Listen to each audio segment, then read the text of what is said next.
પ્રોપર્ટીની ખરીદી કરવા નીકળો ને એટલે દરેકના મનમાં એક જ સવાલ હોય કે આની લોન છે ને ઓછા વ્યાજ દરમાં થઈ જાય. હવે ઓછા વ્યાજ દરમાં તો હોમ લોન એક જ થાય છે, પણ હોમ લોન છે ને દરેક પ્રોપર્ટી ઉપર નથી થતી. હોમ લોન ફક્ત ને ફક્ત જો તમે મકાન લેતા હોય કે ફ્લેટ લેતા હોય ને કે તમારે રહેવા માટે લેતા હોય ને એના ઉપર જ હોમ લોન થાય. અને હોમ લોનના છે ને એ રૂપિયા છે ને સામેવાળી પાર્ટીને જતા હોય છે. દસ્તાવેજના 90% રૂપિયા છે ને સામેવાળી પાર્ટીને જાય.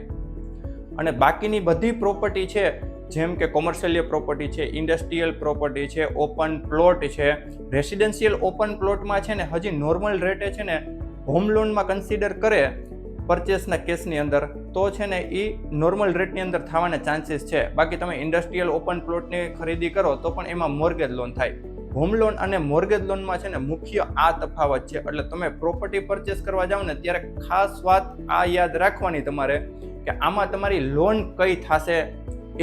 આવા જ ફાઇનાન્સના વિડીયો માટે છે ને અમારી ચેનલને સબસ્ક્રાઇબ કરો અને તમારો કોઈ સવાલ હોય ને તો અમને કોમેન્ટ બોક્સની અંદર જણાવો.